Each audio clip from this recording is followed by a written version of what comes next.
Hello everybody. Welcome back for another video. Hope you're all doing well and that you're all having a great day. As always, a free way to support the channel is by leaving a like, by commenting, or by subscribing if you have not already done so. This video is going to be, I don't want to say the word intense, but it's another one of those days where 35 things took place over the course of a 16-hour period, so get ready, and without further ado, let's jump right into it. At the moment, the entire cryptocurrency market is just a mess. Nothing dramatic. Don't, get too scared. Bitcoin's only down, by around like 1 or 2%. It's normal. It happens. What have you. The amount of news floating around price-wise from people and individuals who think that we are on the cusp, and I mean like the actual cusp, of a crazy, rapid, spectacularly beautiful price movement is a little insane. It says technical analysis, Bitcoin holds support. Indicators suggest a fresh increase to 52,000 US dollars. It says 7 reasons why the Bitcoin and crypto bull run will stretch into 2022. There were so many articles floating around talking about this is not the end. We're going to keep moving up, and how they expect 2022 to simply be a continuation of the movement that we've been seeing since, February, March of some time this year. It says Ethereum's price resilient. Ethereum to hit 8K in January 2022.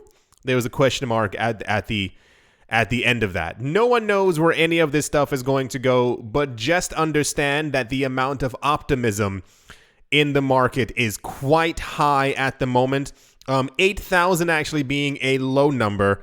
I think the normal number that we kept on seeing for Ethereum was to hit 10,000. And then you had people like Raoul Pal and these other people who were talking about a $20,000, $30,000, $40,000 Ethereum by next summer. I don't know, but that seems a little bit intense, at least for me. Crypto Analyst predicts an epic rally for Ethereum over Bitcoin, says Ether is now in full beast mode. I don't know if it was like a little tiger or something before, or exactly what's happening.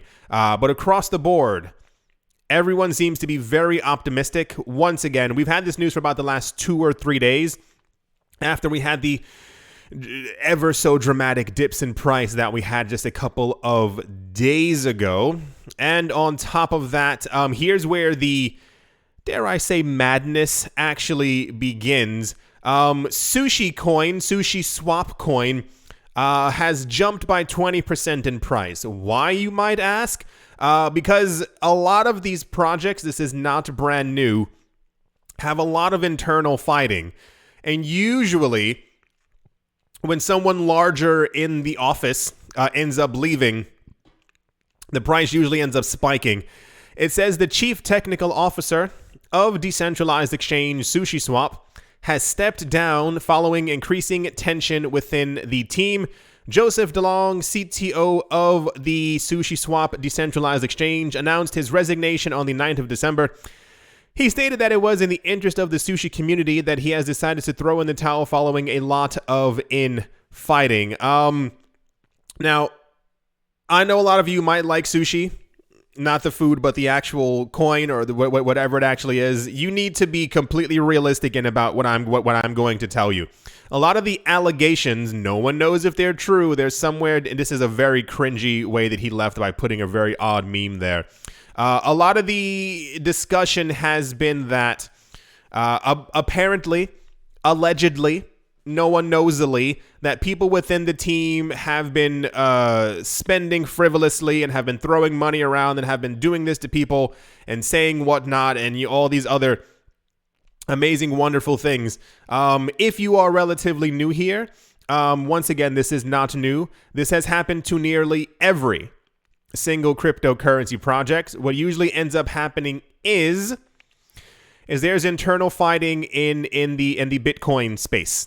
People don't like what's going on. They don't like how the developments are going. Why are things going so slow? We can do it a lot better if we do it this way. Go sit in your own corner. Nobody wants to hear from you. Bam, we have Ethereum. Ethereum gets created. Ethereum starts taking too long. Why are you implementing it this way? Why don't we decide to do it this way? Why don't we enforce this on the blockchain instead of having this? No, we don't like your ideas. Go sit in the corner. Bam, we have Cardano. It's happened over and over. It's how we have Ripple. The people from Ripple said that they decided to have differences or whatever the case might be, and then they ended up making lumens. What have you. So I assume in about 3 or 4 weeks, we are going to hear that there's going to be a new version of SushiSwap that is going to be derived from the original one from the people who left at this time.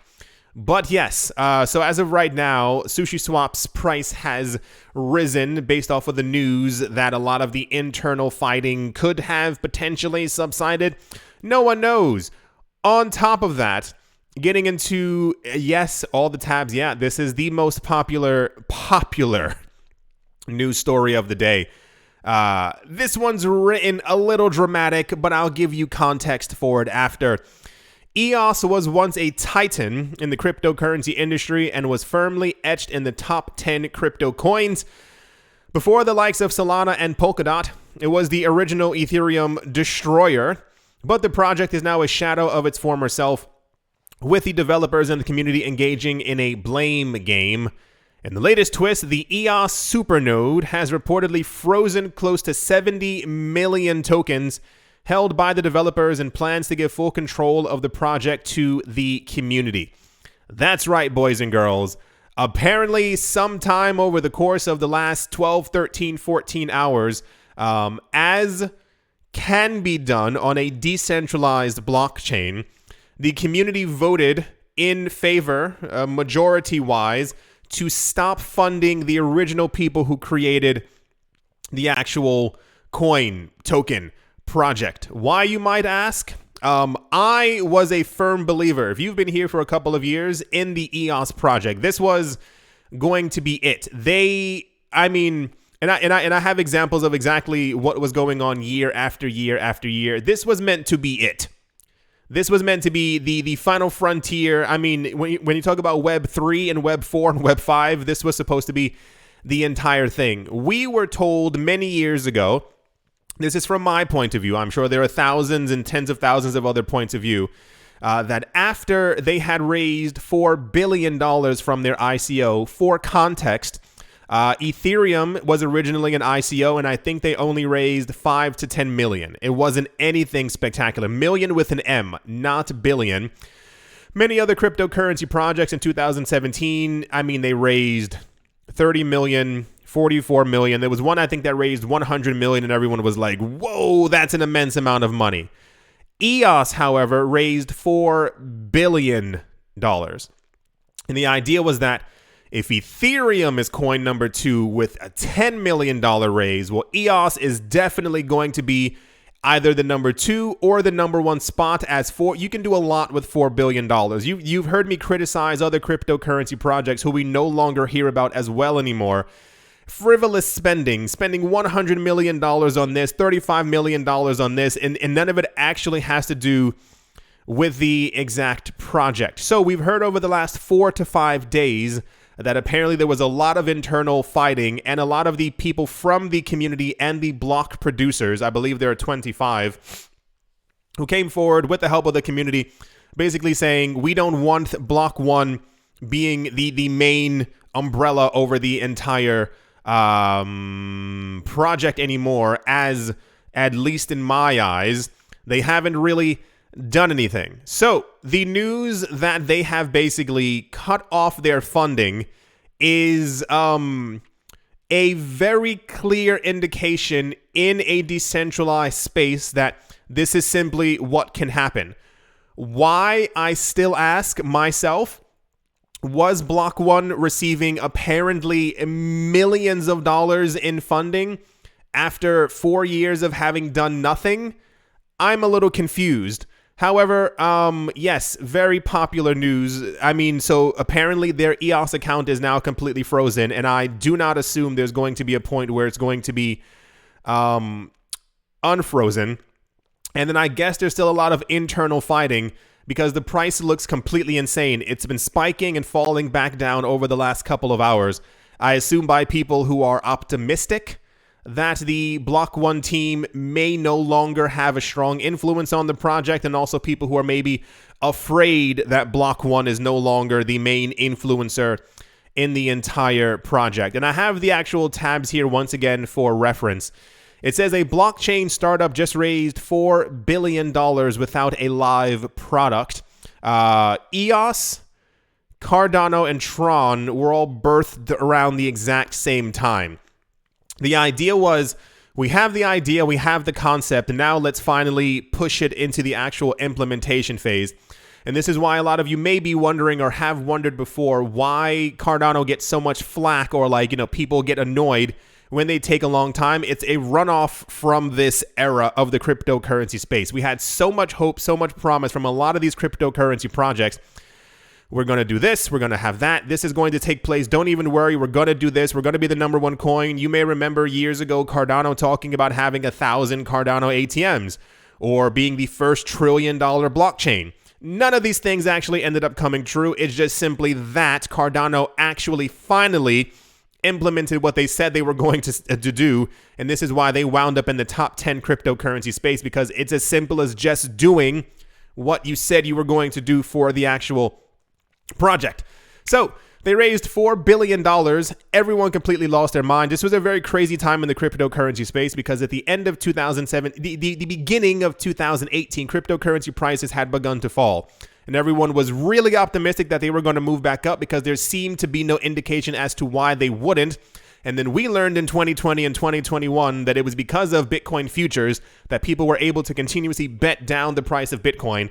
And that's where we wound up where we were. Don't even get me started on Bitcoin Cash, Satoshi's vision, which also crashed the market, because people also didn't understand that it wasn't a brand new version of Bitcoin.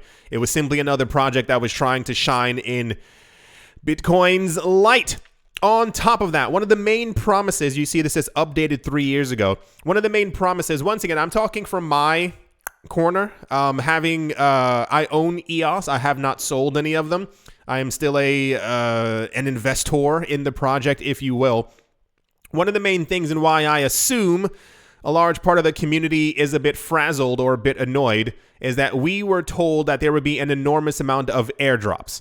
The idea is that there were apparently, allegedly, hundreds, if not thousands of companies, institutions, what have you, behind the scenes who were waiting to build stuff on top of EOS. The idea being, if Bitcoin only has 3 transactions per second, and Ethereum can max out at around 7 to 10, EOS having thousands, if not tens of thousands transactions per second, this is it.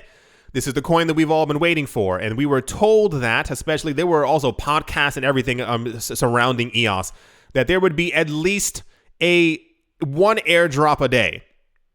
I know that sounds insane. So it basically was, the amount of EOS that you held was reflective of how much you would get from an actual airdrop, i.e., if you held 100 EOS, there would be another coin that came out and you would get 100 of that coin. Therefore, if there was another coin that had a higher supply, you would get 85,000, but it would still be reflective in price relative to the 100. I don't know why I keep doing like this. To the 100 EOS that you were already in ownership of. Therefore, the more EOS you owned, the more money you would get from these airdrops. And it was like another way of kind of having, money basically drop in your lap every single day. These are going to be brand new projects. Like imagine if all the projects that had launched on top of Ethereum gave tokens to the Ethereum holders. People would be absolutely wealthier than they already are right now. But this is kind of the idea behind it. This also completely stopped. I think there were maybe 13, 14, 15 airdrops that actually took place. And then it all kind of disappeared. There was another promise that was kind of floating around of the idea of universal basic income on top of EOS. The idea being that more people, so basically they would find a way, we were told, to basically implement some type of a monthly payment, however infrequent or frequent, to people who are holding EOS. The idea is more people would get into EOS, start buying more EOS, and therefore everyone who held EOS would be able to basically have some type of a side income, basically just coming from the coin on top of the actual airdrops as well. So therefore it was, necessary. I can't find the word in my head to hold as much EOS as possible. This was once again kind of the idea. This also never ended up taking place either. On top of that, we had news in 2019, and I remember reporting on this and being like, that doesn't seem right. They paid Block One, allegedly, paid $30 million to buy a website name. And everyone was like, what are you guys doing? Keeping in mind, it's been about a year and some change at this point, and we've heard nothing actually happening with the project, except for the fact that it's still in the news that they have raised $4 billion. The idea was, and I heard this later on a podcast, and people were telling me in the comment section, I forgot the guy's actual name, who they bought it from. Some rich guy who bought a whole bunch of website names back in the 90s. He just thousands of website names. Allegedly, the story goes, he was contacted by someone who was like, hey, do you still own the website name Voice? And he's like, yeah, I still own it. Somebody wants to buy it from you for $250,000. He's like, nah, he's already super rich, so he doesn't really care. And then I think the story went, someone called him back and they were like, hey, they want it for $500,000, $1 million.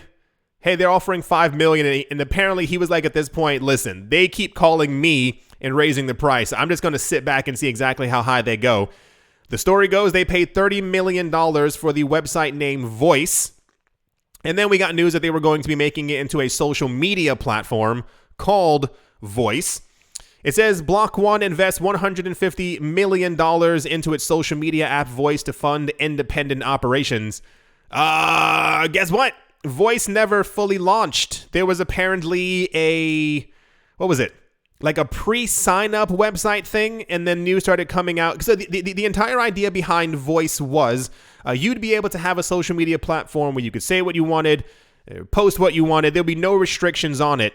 But in order so that someone else can't mimic who you are, you had to prove who you were so that people would always know, hey, that's Block One definitely posting because we know because they have the blue check or whatever they plan on having on this actual platform.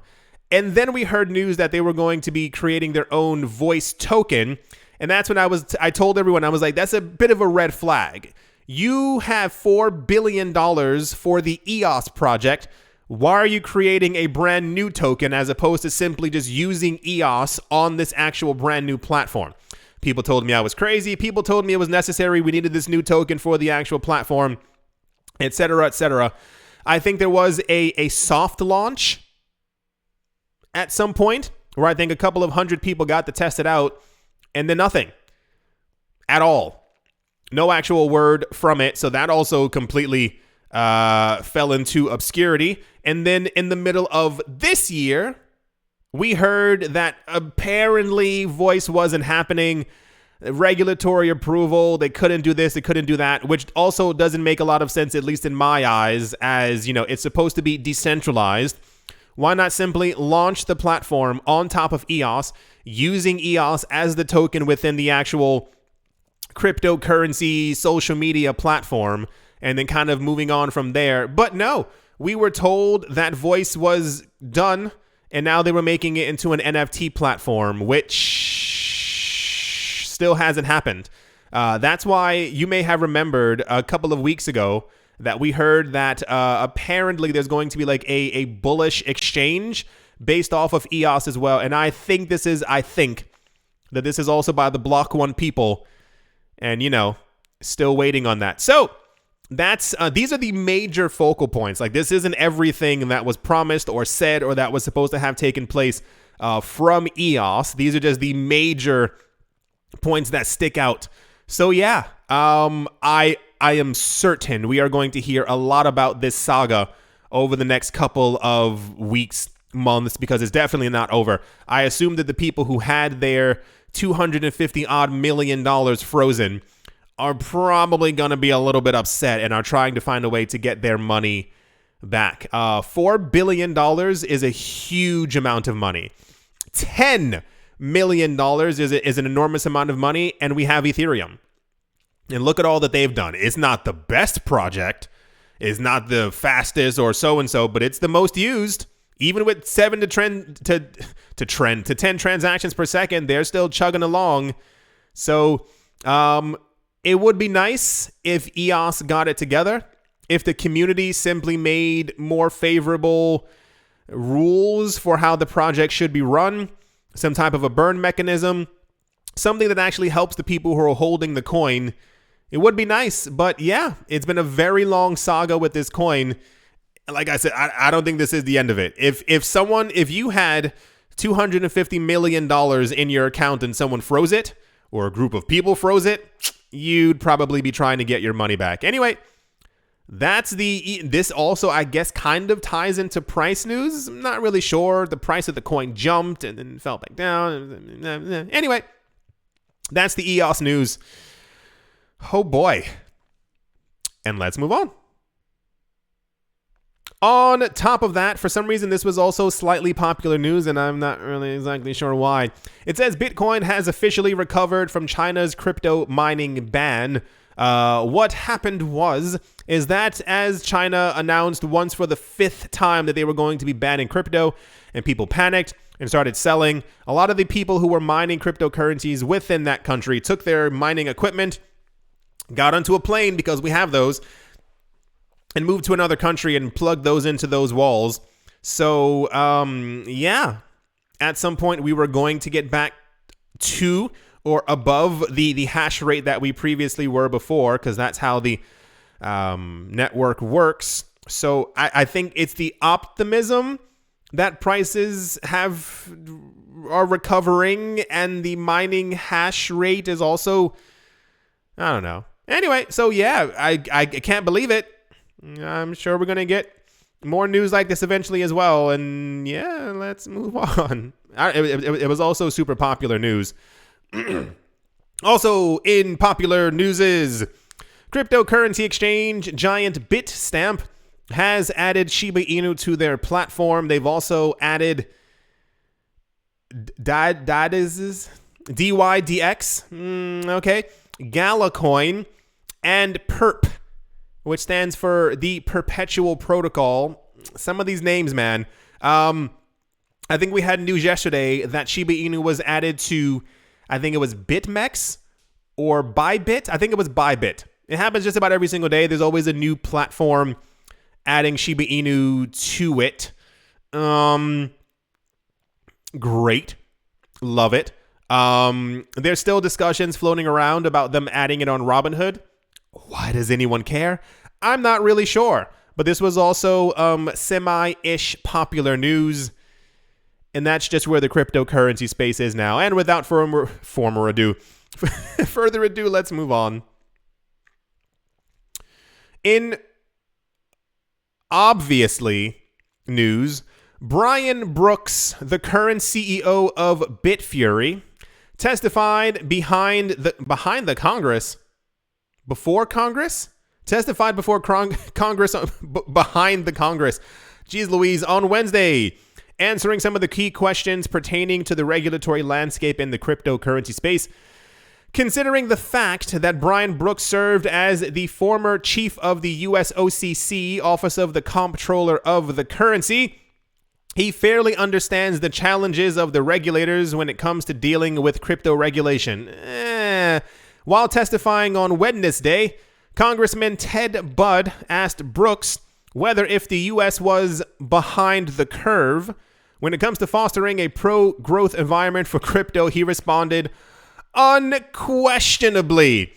They're not even behind the curve. They're way behind the river bend. Like, you can't even begin to see that they're anywhere near us anymore. He said, given Brian Brooks's U.S. previous experience as head of the OCC, I asked him if the U.S. government is behind the curve when it comes to fostering a pro-growth movement in crypto. His answer, unquestionably. This has to change, said Congressman Ted Budd. Is anyone surprised that the U.S. is behind? Brian Brooks lashed out at the U.S. SEC for consistently refusing to approve the spot Bitcoin ETF in U.S. markets. He noted that the actions of the SEC have driven legitimate activities offshore. We spoke about this 2 years ago. This was a conversation. I'm sorry for screaming. This was a conversation that me, you, us had 2 years ago. There was a period, you might remember, there was a time where I think there were 13 proposals for a Bitcoin ETF. And the SEC actually came forward and were like, we want the public to tell us if we should have a Bitcoin ETF. I made an entire video on that. I was like, if they want public opinion, we should be able to give them our opinion.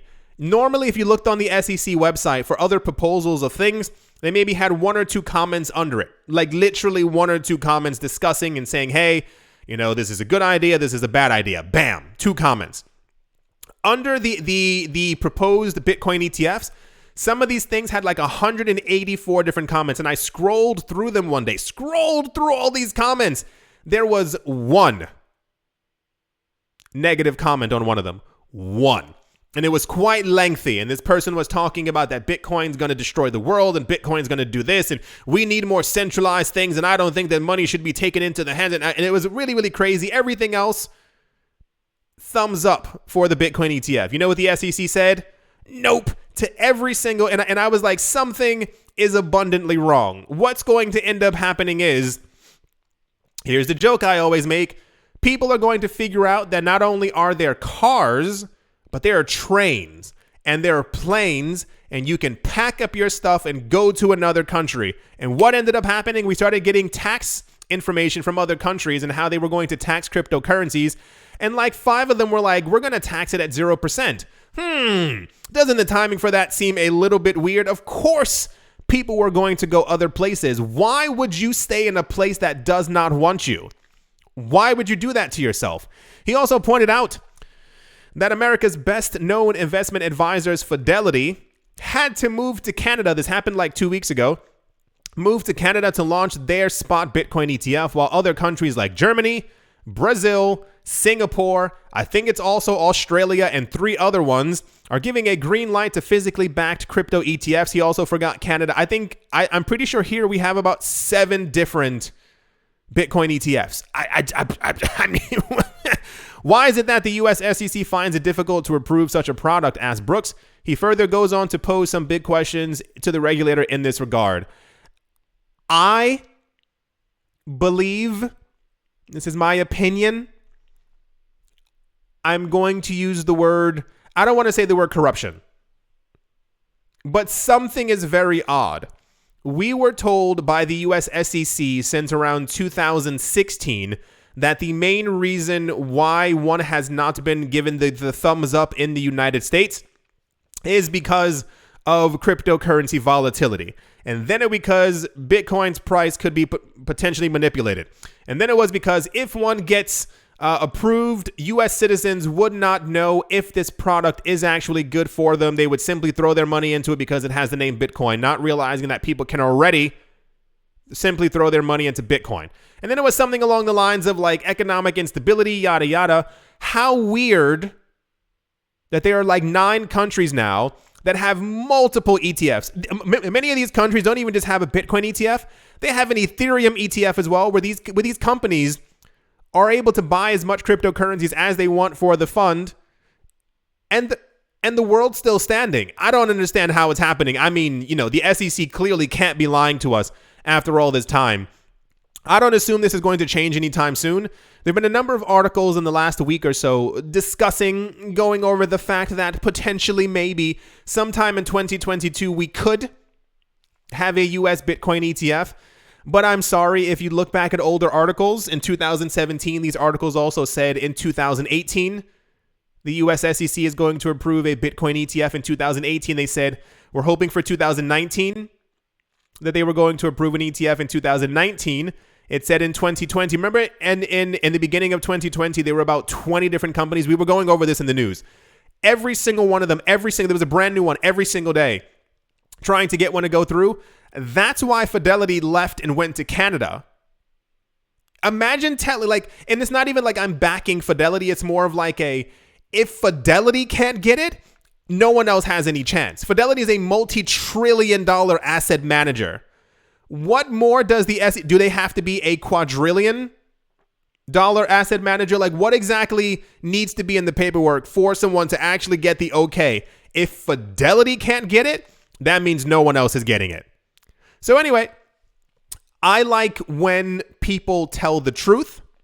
I like when regulators or former regulators, I don't care who they are, even current regulators, just come forward and actually say exactly what's going on. I still believe there's something internally that we may never know about us ourselves. But you'd better believe somewhere along the way, I think someone must be getting paid for something, or someone's being told not to do something, because it's, and I also think the idea of accumulation is also very possible as well. A lot of the people who hated on the cryptocurrency space in 2015, 16, 17, 18, and 19, in 2020 came to us. Remember, like, you know, the rich person per day thing? Kept on saying how amazing Bitcoin was and how incredible Bitcoin was. And I was like, you've been talking smack about Bitcoin for the last 6 years and now you love it?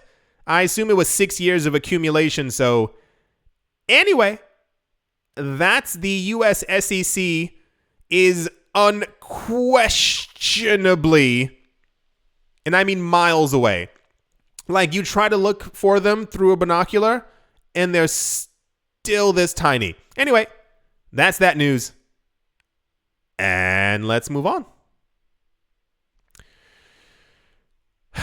And to finish things off, it was announced that Raoul Pal owns some XRP. I don't even have to go through the actual article. Raoul Pal has become this like gigantic figurehead in the cryptocurrency space. He has kind of become like the daily rich person of the day, if you will. Whenever he's like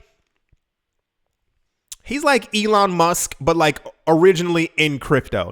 He's been very bullish on Bitcoin and Ethereum for quite a long amount of time.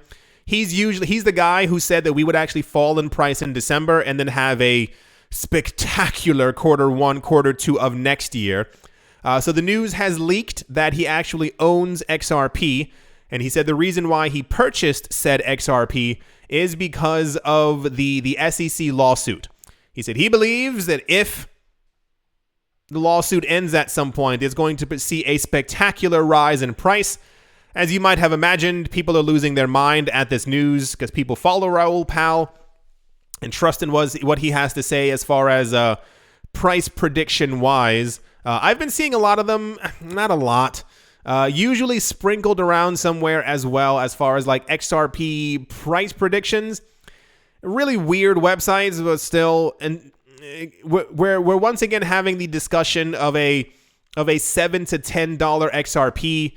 I think anything is possible, but once again, this is an SEC matter. The SEC is SECing all over the place, and I think that they're simply just desperately trying to get a hold of a market that doesn't want them or need them. It's one thing to actually make sure that people who are trying to get into the cryptocurrency space have adequate knowledge of what could and what could not be fraudulent, or simply having the SEC simply go, hey, we have internally looked over said project, and we have determined that it is adequately decentralized. It has been around for 3, 4, 5 years.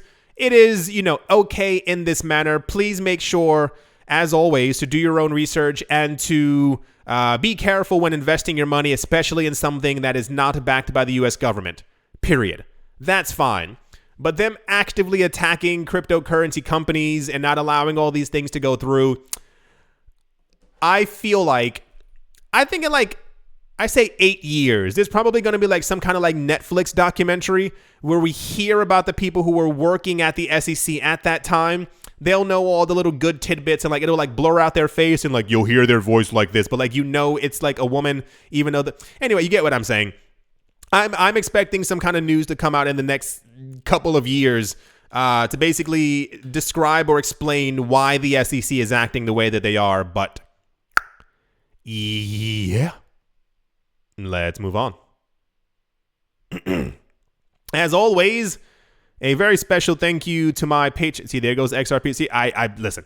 As always, a very special thank you to my Patreon supporters, Professor Wally from Gunbot University, Blockchain Simplified, and let's move on. Chris, Hakeem Wilkins, Empire Queen, Stake It With Valor, Fudd, Wiser, Mortified, Roman, Geba, Bitcoin, Ben Arachno, Dave, Tony Ambroski, The Dealer's Den, Red Plump Tomato, Umnu, Wish Nikki, The Letter M, Not Brain, Captain Something in the Z-Way, Lay, Crypto, Black Sheep, AJ Cut 5, Speedy 655, and Carlos Was Like, Mobarazi, Jojo Shaw Show, VB Nerd 21, Miguel Groulet, Lauren DeSilva, Quarter Bitty, Bare Bones Mining, Troy, all good.